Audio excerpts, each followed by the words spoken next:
La última vez que las Fuerzas Armadas resintieron por la poca confianza de los hondureños fue entre el 77 y 1980, cuando oficiales de alto rango y del más alto nivel del mando militar aparecieron involucrados en actividades ilícitas, que llevó a la institución a una revisión profunda e inmediata reestructuración que le permitió depurarse en un plazo corto hasta llegar a recuperarse para retomar la senda correcta que le está fijada en la Constitución para la salvaguarda de la soberanía nacional y la defensa del sistema democrático.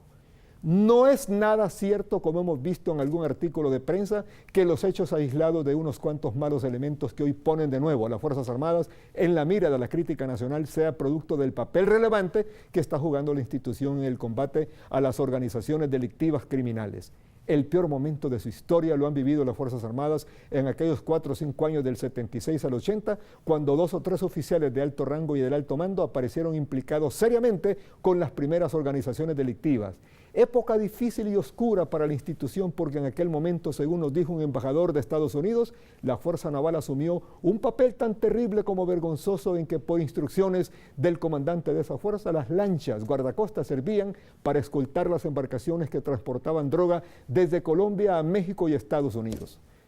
A principios de los años 80, las Fuerzas Armadas entraron en una recomposición vigorosa, tanto en lo militar como en lo académico, creando organismos internos en los que se preparó una nueva oficialidad. Muchos oficiales fueron retirados en un recorte silencioso pero efectivo, hasta que las Fuerzas Armadas emergieron de nuevo, como después de una primavera en que las plantas atrofiadas se recuperan en una especie de renacer florido.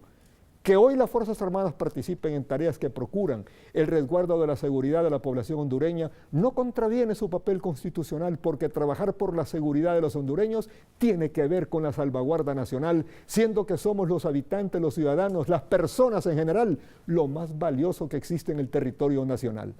Ante las amenazas que puedan derivarse de una situación geopolítica en constante y rapidísima evolución, como es el crecimiento de las organizaciones criminales, el contar con unas Fuerzas Armadas modernas, preparadas y eficaces para actuar y reaccionar con precisión y rapidez es un activo valiosísimo que el país está obligado a aprovechar para enfrentar a los antisociales, porque las Fuerzas Armadas no deben estar como que si fueran un conglomerado precioso, un adornito solo para adornar los desfiles del 15 de septiembre y otras ocasiones festivas. La amenaza contra la seguridad de la ciudadanía es un peligro real contra la soberanía del país, porque si el crimen organizado le gana la batalla a las instituciones, la derrota principal quien la sufrirá será la soberanía en el momento que el orden anárquico o antisocial tuviera tanto poder hasta para derrotar al Estado de Derecho y por consiguiente al orden jurídico. En el mundo cambiante, dinámico, imprevisible y global de hoy, las crisis y los conflictos presentan generalmente un componente asimétrico, donde no solo resultan involucradas las Fuerzas Armadas con sus diversas unidades frente a enemigos de igual o de otra naturaleza, sino que además están apareciendo múltiples actores con modos de comportamiento no convencionales que hacen aún más compleja la gestión y resolución de la institución castrense. En estos escenarios, ingenuo es pensar que las Fuerzas Armadas deben estar bien guardaditas en sus cuarteles hasta que nos llegaran a surgir conflictos con los países vecinos, porque como lo repetimos, hoy tenemos dentro del país fuerzas delictivas que han convertido la toma del poder en su gran objetivo, y aquí lo que está en juego es el aspecto soberanía y la defensa del territorio ocupado por organizaciones antisociales. Y debilitar la seguridad y la defensa de la sociedad es el objetivo de estas agrupaciones que buscan adueñarse del territorio para ejercer su propia soberanía. Quienes se proponen no entender lo grave de esta situación son los que siguen oponiéndose con una necedad demencial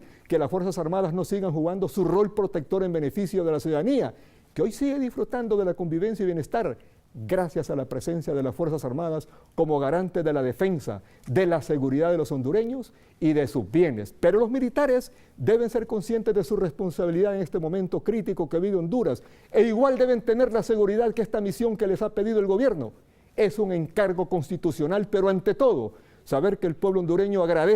les agradece su entrega para dedicarse con vocación permanente de servicio a la necesaria estabilidad nacional que solo se consigue manteniendo el orden que permite a los hondureños vivir en paz para trabajar por el bien de su familia, lo que al final deriva en el desarrollo nacional de Honduras. Así son las cosas y así se las hemos contado hoy viernes 14 de octubre 2016. Buenas noches.